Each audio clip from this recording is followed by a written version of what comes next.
지난 시간에 이어서 글쓰기의 구조에 관하여 이야기하고 있는데요.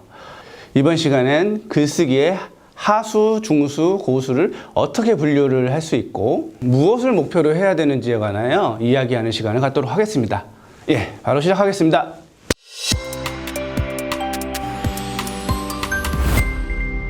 제가 생각하는 글쓰기의 핵심이 되겠는데요. 예, 작가는 시간을 다루는 직업이다. 예, 그렇죠. 우리가 어떤 드라마라던가 영화 혹은 소설 같은 걸 볼 때 항상 이렇게 사건을 다루게 됩니다. 예, 사건은 항상 이런 식으로 흘러가게 돼 있죠. 접촉, 인지, 판단, 행동, 결과. 예를 들어 볼게요. 만약에 어떤 남자가 어떤 사람으로부터 비극적인 소식을 듣고 분노를 느끼고 그걸 참지 못하고 칼을 들고 누군가를 찾아가서 칼로 누구를 찔렀어요. 그래서 살인사건이 발생했습니다. 죽었죠. 자, 이게 하나의 사건입니다. 이것은 시간 순차적으로 일어난 사건이죠. 그런데 만약에 이것을 미디어에서 이 사건을 다룬다면 어떻게 될까요? 예. 맨 처음에 사실을 먼저 다루게 됩니다. 그러니까 누가 살해됐다라는 결과부터 다루게 되는 거죠. 이렇게 사실을 먼저 다루는 것이 신문기사죠. 기자가 기사를 쓰겠죠. 언제, 누가, 어디서 어떻게 이런 식으로 말이죠. 그 다음에 나오는 기사는 어떨까요? 분석기사가 나오겠죠. 예, 심층기사. 좀 더 많은 정보를 가지고 범행 동기라던가 살해 수법이라던가 그런 증거품 이런 걸 다루면서 분석적인 내용이 들어있는 기사가 나오겠죠. 그 다음에는 칼럼니스트나 언론사의 편집장이 칼럼을 씁니다. 단지 이 사건 안에서 사건을 보는 게 아니라 좀 관점을 달리해서 보는 거죠. 이를테면 이런 살인사건이 났다. 이게 비단 이 사람 하나의 문제가 아니라 사회 전반의 문제라던가 혹은 경제가 안 좋다 보니까 이게 살인사건으로 이어졌다던가 온도가 높아서 불쾌지수가 높아서 이런 일이 발생했다던가 이런 식이 되겠죠. 그리고 연구 보고서가 있을 거예요. 학계에서 나오는 그런 보고서를 인용할 수도 있고요. 1890 몇 년도 런던에서 어떤 사례가 있었고 미국 뉴욕에서는 예전에 비슷한 어떤 사례가 있었다. 이런 식으로 사례를 열거를 하고 맨 마지막에는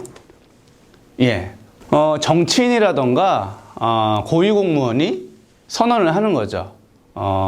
소위 말하는 재발방지책이라는 걸 내놓으면서 하나의 사건이 마무리가 됩니다. 자, 이렇게 시간 순차적으로 진행이 되는 것을 연역이라고 하고요. 시간의 역순으로 이렇게 되짚어보면서 사고하는 것을 귀납이라고 합니다. 자, 사건은 무엇인가? 어떤 사람이 접촉, 인지, 판단, 행동, 결과까지가 하나의 사건이기도 하지만 그 사건이 마무리되는 사실 분석, 관점, 사례, 그리고 대안이라던가 어떤 재발방지책이 나오기까지도 전체적인 큰 사건으로 볼 수가 있는 거죠. 예, 우리는 이 양쪽을 다 볼 수 있어야 합니다. 이렇게 시간의 흐름을 우리가 전체를 놓고 보는 시야를 길러야 되겠죠. 이게 왜 중요한가? 연역의 사례를 한번 알아보겠습니다. 켈로그 스페셜 K 광고 보셨나요? 기억나시나요? 예, 이 여자분이 나오던 광고입니다. 내용은 이렇습니다. 여자가 이렇게 얘기해요. 휴가 때 어디 갈까? 남자가 바닷가 라고 하니까 이 여자가 자기 뱃살을 이렇게 움켜잡더니 비키니 몸매 보여주겠어. 그리고 이 상품이 되는 시리얼을 이렇게 막 먹습니다. 체중 조절용 시리얼 2주 동안 하루 2끼. 예. 그리고 맨 마지막에는 이렇게 비키니를 입은 모습이 나오면서 2주 동안 도전하세요. 이렇게 마무리가 되는 거죠. 예. 요 과정이 바로 접촉, 인지, 판단, 행동, 결과 이런 거죠. 보세요. 휴가 때 어디 갈까? 바닷가. 이 상황에 직면을 한 거죠. 이 여자가. 접촉. 그리고 자기 뱃살을 인지를 한 거죠. 이대로는 안 되겠다. 비키니 몸매 보여주겠어. 판단을 한 거죠. 결심을 한 거죠. 그리고 막 이 시리얼을 먹습니다. 행동으로 이어지고 그 결과 이렇게 됐다. 그래서 맨 마지막 메시지는 여러분 이렇게 저처럼 이렇게 비키니 몸매에 도전하세요 하면서 이 시리얼을 광고를 하는 거겠죠. 자, 이 광고를 만든 광고사에서는 어떻게 만들었을까요? 이 결과부터 생각을 했겠죠. 예? 어떤 메시지를 주려고 하는데 그 메시지가 이런 다이어트에 관련된 메시지. 이렇게 우리 제품을 먹으면 다이어트가 됩니다라는 메시지. 그리고 이 메시지를 주기 위해서 이렇게 역순으로 기획을 했겠죠. 보는 사람이 시간 순차적으로 이렇게 느껴지는 거는 제작하는 쪽에서는 역순으로 결과, 메시지부터 거꾸로 이렇게 생각을 하겠죠. 예. 이게 바로 연역의 사례입니다. 반대로 귀납의 이야기를 해보죠. 연역적 콘텐츠라고 하면은 보통 뭐 드라마라던가 뭐 소설, 영화 뭐 이런 쪽이 많겠죠. 그런데 귀납적인 글쓰기 사례라고 하면은 보통 되게 논리적인 글, 칼럼이라던가 뭐 설명문이라던가 뭐 그런 게 있겠죠. 예, 예전에 아이패드가 처음 나왔을 때 생각을 해보죠. 스티브 잡스가 살아있을 때 아이패드를 이렇게 처음 사람들한테 내놓게 됩니다. 사실이죠. 아이패드가 출시됐습니다. 아이패드가 나왔습니다. 이런 하나의 사실이 있습니다. 그게 나오자마자 전문가들, 특히 IT 쪽 전문가들이 이런 분석 기사들을 굉장히 많이 냈습니다. 그 사양은 무엇인가? 무게는, 기능은, 디자인은, 가격은 이걸 굉장히 세밀히 분석하고 따지면서 이렇게 이야기를 합니다. 그러면은 그 다음에 칼럼니스트라던가 뭐 학자라던가 이런 사람이 나와서 그게 중요한 게 아니다. 그건 중요하지 않다. 과연 아이패드가 새로운 미디어인가? 그 관점에서 우리가 바라봐야 된다. 이런 관점을 확 틀어버립니다. 이 제품의 사양이 중요한 게 아니라 그걸 우리가 어떻게 쓰고 그것이 우리 생활을 어떻게 변화시킬 것인가 이거에 대해서 이야기를 하는 거죠. 그리고 나서 금속 활자가 생겼을 때, 우편이 생겼을 때, 신문이 생겼을 때, 전화가 생겼을 때, 인터넷이 생겼을 때의 사례를 이야기합니다. 그래서 결론은 그래서 미래 사회에서는 아이패드가 필요하다. 혹은 뭐 아이패드가 새로운 미디어가 될 것이다. 뭐 이런 식으로 마무리할 수가 있겠죠. 자, 이런 식으로 글을 쓸 때 이렇게 논리적인 글을 쓸 때는 결과서부터 원인을 찾아가는 방식으로 사실, 분석, 관점, 사례, 결론 이런 순서가 될 것이고요. 그리고 특히 이제 보시면은 분석과 사례가 나와 있는데 분석은 말하자면은 뭐 마이크로, 사례는 매크로라고 할 수 있겠죠. 분석은 이런 거예요. 현미경으로 아주 그냥 세밀하게 분석을 하는 거죠. 깊숙이 들어가서 구조를 파헤치고 아주 분류를 해가면서 이야기를 하는 거고, 사례는 통째로 보면서 그 비슷한 사례를 이렇게 더 큰 광각렌즈로 전체를 같이 본다라고 생각하면은 이해하시기가 좋을 거예요. 시간과 공간을 뛰어넘어서 동시에 비교해서 보자. 그렇기 때문에 분석과 사례를 같이 보여주면서 그만큼 나의 주장의 설득력을 갖게 되는 거죠. 이야기의 사례 한번 볼까요? 소년 탐정 김전일. 제가 좋아하는 만화인데요. 이 김전일이 이 미스테리한 모든 살인 사건들을 다 이렇게 풀어낸다. 뭐 이런 이제 탐정물 만화죠. 범인은 이 안에 있어. 이러잖아요. 이것도 이제 비슷한 구조를 갖고 있습니다. 먼저 등장인물들이 특정 공간에서 만나게 됩니다. 대체로 그 특정 공간이란 어떤 외딴 섬이라던가 뭐 고립된 성이라던가, 그러니까 어쨌든 고립된 공간이 많아요. 그리고 그 공간에서 누군가 그 장소나 어떤 아이템에 대한 전설이라던가 과거의 끔찍한 괴담을 이야기합니다. 그러면은 어떤 반응이 있겠죠? 무서워하는 반응이 있는 사람도 있고, 그런 건 다 뻥이야. 아무것도 아니야. 그런 반응이 나오는 사람도 있을 겁니다. 대체로 그런 끔찍한 괴담 이야기하는 사람이 범인이에요. 꼭 그래요. 예. 우리가 어떤 뭐 살인 트릭이라던가 어떤 살해 방법은 우리가 알 수 없어도 대체로 이런 부분만 알아도 대략 범인이 누군지 유추를 할 수 있겠죠. 뭐 꼭 그런 건 아닌데 대략 그렇더라고요. 그리고 나서 첫 번째 살인 사건이 발생합니다. 증거물과 단서를 확보하게 되고 고민에 빠지게 되죠. 두려움과 공포. 그리고 나서 사람들이 각자 어떤 행동을 하고 연쇄살인이 일어날수록 그런 증거물과 단서가 늘어나고 괴담과의 연관성이 짙어집니다. 그리고 맨 마지막에 김전일이 말합니다. 범인은 이 안에 있어. 김전일 이런 만화가 재미있는 이유는 그렇습니다. 이렇게 하나씩 증거물과 단서가 나와서 사람들이 귀납적 추론을 하도록 유도를 한 다음에 맨 마지막에 김전일이 그걸 푸는 과정에서 굉장히 연역적으로 풀어내는 것입니다. 귀납적으로 이렇게 추리를 하다가 연역적으로 김전일이 풀어놨을 때 사람들은 뒤통수를 맞은 것처럼 짜릿함을 느끼게 되는 거죠. 이런 게 바로 이런 탐정물의 묘미죠. 예. 어쨌든 이런 하나의 구조를 가지고 있다. 우리가 이야기를 하려고 한다거나 프레젠테이션을 한다거나 혹은 책을 쓴다거나 이런 구조가 있고 구조에 맞게 생각을 정리하면은 무리 없이 이렇게 글을 쓸 수 있다. 이런 말씀을 드리고 싶고요. 5문장으로 구성하는 맞는 글쓰기. 일기를 쓴다고 가정을 해보죠. 우리가 하고 싶은 말은 정말 많아요. 하지만 그 말을 다 쓰기보다는 맨 처음에 내가 하고 싶은 이야기를 5문장으로 만들어 보자. 이런 훈련을 해보자는 겁니다. 오늘 학교에서 지원이랑 대판 싸우고 말았다. 시간이 지나니까 녀석과 싸운 것이 후회가 들더라. 물론 녀석이 깐작대기로 했지만 꼭 주먹을 날려야지만 해결된 문제도 아니었다.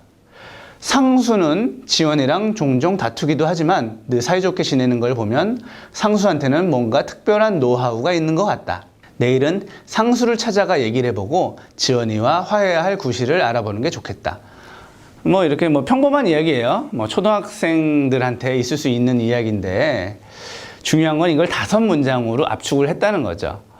우리가 글을 쓸 때 개요를 먼저 쓰라고 하는데 바로 이런 게 개요예요. 여기 크게 5문장으로 만든 다음에 반응이라던가 분석 혹은 이렇게 어떤 글의 재료에 해당하는 부분에 더 추가를 할 수가 있겠죠. 더 복잡하게, 더 세밀하게. 그리고 사례에 해당하는 부분도 지원이를 사례로 했지만 지원이도 얘기하고 철수도 얘기하고 영희도 얘기하고 다양한 사례를 이야기할 수도 있을 것입니다. 그러니까 일단 5문장으로 만들고 그 안에서 그 하위 카테고리를 또 만들어 보면은 좀 더 세부적인 글쓰기의 개요가 될 텐데요. 이런 개요를 만드는 게 책을 쓸 때 목차를 정리하는 거와 같습니다. 사실 우리가 책을 쓸 때 출판사하고 계약을 할 때는 먼저 출판사에서 목차와 샘플 원고를 요구를 합니다. 기획안과 목차와 샘플 원고가 오케이 되면은 계약서를 쓰게 되는 거죠. 그런 것처럼 이렇게 우리가 뭘 하려는 말을 전체를 압축해가지고 이렇게 개요를 쓰는 게 중요하고 개요는 최초로 5가지로 만들고 거기에 좀 더 세부적으로 진행하는 훈련이 필요하겠죠.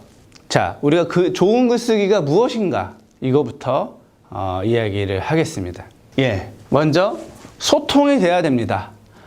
내가 무슨 얘기를 하는데 독자가 알아들을 수 없으면 안 되겠죠. 일단 기본적으로 소통은 돼야 됩니다. 그리고 프레임, 틀이 되겠죠. 어떤 틀에 맞춰야 된다는 겁니다. 그 틀이 어떤 틀이냐면은 글을 읽는 사람이 어떤 경로로 글을 읽느냐에 따라서 굉장히 느낌이 다르겠죠. 과거에는 책을 통해서 글을 접했을 것이고 인터넷이나 컴퓨터 화면을 통해서 글을 접하겠죠. 최근 몇 년 동안은 스마트폰을 통해서 글을 접하곤 합니다. 그러면은 스마트폰으로 보는 글하고 PC로 보는 글하고 기사라던가 신문이라던가 책으로 보는 글은 굉장히 다르겠죠. 그럼 어떤 그릇에 담느냐에 따라서 다른 형태를 요구하게 되고 우리는 글을 쓸 때 그런 독자가 가장 잘 읽힐 만한 그런 틀에 맞춰서 글을 써야 됩니다. 그 다음에 스타일입니다. 자기만의 스타일이 있어야 사람들이 지루하지 않게 글을 읽을 수가 있겠죠. 글을 독자들이 재밌게 읽을 수 있어야 합니다.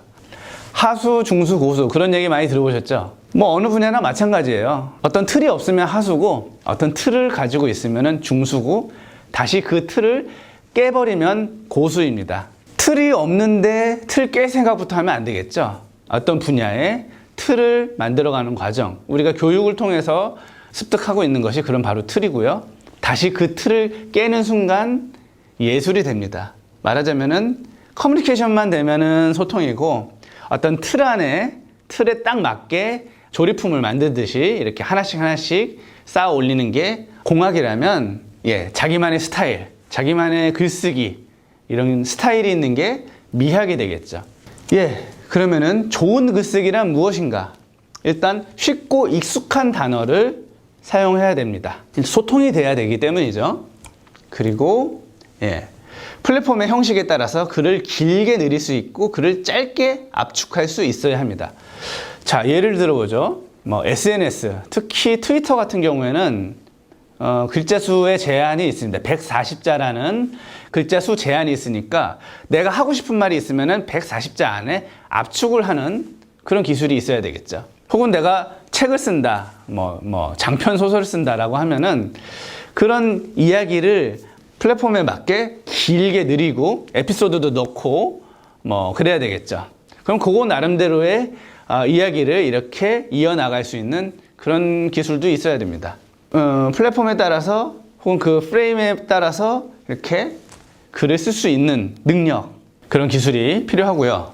지루하지 않아야 한다. 이게 참 힘든 거죠. 글은 완벽하게 틀에 맞게 잘 썼는데 글이 지루하다. 이러면은 이제 읽는 사람이 힘들어지는 거죠.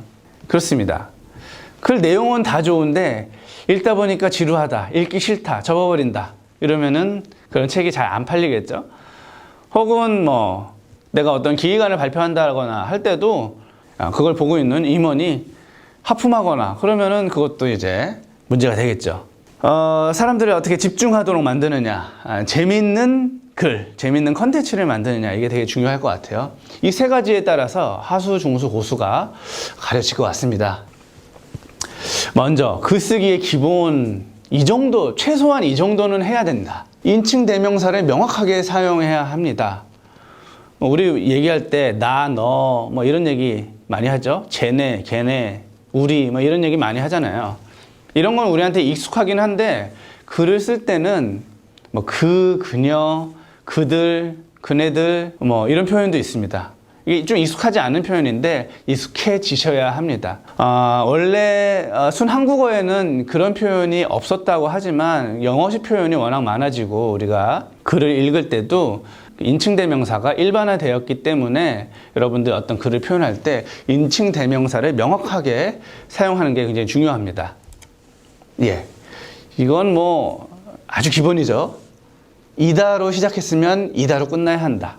맨 첫 문장을 뭐뭐입니다라고 시작을 했다면 맨 마지막 문장도 입니다라고 맞춰야 되겠죠. 긴 글을 쓸 땐 반드시 중간에 소제목을 달아줍니다. 긴 글을 쓸 때 소제목을 달아주지 않고 계속 쓰면은 글을 읽는 사람이 굉장히 짜증납니다. 중간중간에 칸막이를 쳐줘야 되겠죠. 주제보다 사실 소재가 더 중요합니다. 주제라고 하는 건 대부분 이제 메시지인 경우가 많은데요. 메시지는 글을 마무리하고 콘텐츠를 마무리하기 위해서 필요한 거고, 소재는 그 전체 글의 주재료가 되고 중심이 됩니다. 그러니까 소재가 더 중요합니다. 그리고 제목을 쓸 땐 그 제목 안에 소재가 반드시 드러나야 합니다.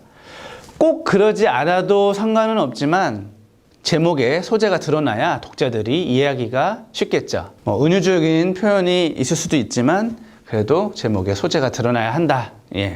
그렇습니다. 이 정도까지 할 수 있다. 그럼 그 다음 단계로 넘어가겠습니다. 이거를 할 수 있어야 중수가 된다. 프레임을 글쓰기에 틀이 잡혔다라고 생각을 하는데요. 접속어를 자유자재로 쓸 수 있어야 합니다. 접속어는 말이죠. 내가 바다 위에 배를 운전할 때 배를 운전하는 키와 같다. 자동차를 운전한다고 한다면 자동차 핸들에 해당하겠죠. 글의 방향을 전환하는 것이 바로 접속어입니다. 학창 시절에 수능 영어 공부할 때 이런 얘기도 좀 많이 들었을 거예요. 문단의 첫 문장 혹은 문단의 처음을 잘 봐야 된다. 그런 얘기 있죠. 그 문단 처음에 but이라던가 however 이런 이제 접속어가 드러나게 되면은 그 문단을 다 읽지 않아도 그 전에 이야기한 거에 방향을 틀어서 다른 얘기가 나온다. 반대의 이야기가 나온다. 그런 연습이라던가 요령을 들어본 적이 있을 것입니다. 예. 그런 것처럼 우리가 글 쓰는 입장에서도 그런 접속어가 처음 나오면서 그런 글의 방향을 틀어버릴 수도 있고 순방향으로 계속 갈 수도 있고. 그러니까 지금 우리 있는 배에서 핸들을 틀어서 계속 이렇게 갔다가 틀어서 이렇게 장애물을 피해서 가려고 하면은 몇 번의 접속어가 필요하다는 거죠. 자, 볼까요? 국어에서는 이렇게 많은 접속어가 있습니다. 그리고, 그러므로, 그러니, 그래서, 이와 같이, 그러나, 그렇지만, 하지만, 이런 거. 쭉 보시면은, 그리고, 그러나, 하지만, 이런 접속어는 많이 사용들 하시고 계실 겁니다.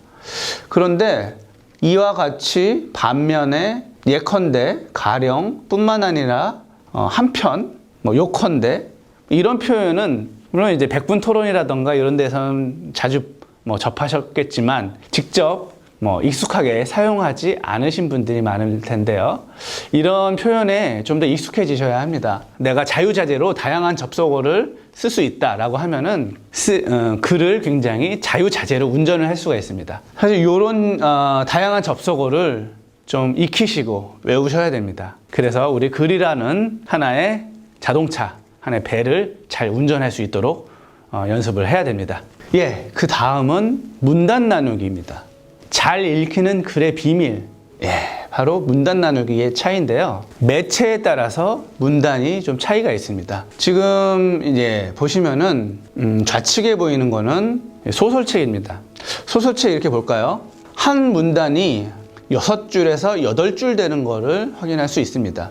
오른쪽 보시면요. 이거는 이제 인터넷 기사라던가 블로그라던가 이런 걸 쓸 때 2줄에서 4줄 정도가 한 문단으로 구성이 되어 있습니다. 글자 수로 봐도 인쇄 매체에서의 한 문단과 인터넷 매체에서의 한 문단은 글자 수 차이는 크게 차이가 나지는 않습니다. 하지만 느낌이 다른데요. 만약에 인터넷 기사라던가 인터넷 매체에서 한 문단을 6줄에서 8줄 정도로 이렇게 길게 구성을 하면 글을 읽는 사람이 굉장히 지치고 짜증나게 되겠죠. 인쇄 매체 글쓰기와 인터넷 글쓰기의 차이점. 인쇄 매체는 책 같은 형태로 되어 있으면은 보통 페이지를 넘기면서 보게 되겠죠. 그러니까 이렇게 문단이 6줄에서 8줄 정도 이렇게 길어도 그렇게 이제 필요 없이 볼 수 있습니다. 근데 인터넷 같은 경우에는 스크롤바를 내려가면서 이렇게 보게 되니까 문단이 길면은 굉장히 읽는 사람들이 피로하게 됩니다. 매체의 차이, 이런 플랫폼의 차이를 고려해서 글을 써야 되겠죠. 이렇게 해서 글쓰기의 틀을 잡고 매체별 글쓰기 방법 고려해야 할 점을 살펴보았습니다. 다음 시간에 이어서 고수의 글쓰기, 시간을 움직이는 예술에 대해서 알아보도록 하겠습니다. 이만 마치겠습니다. 감사합니다.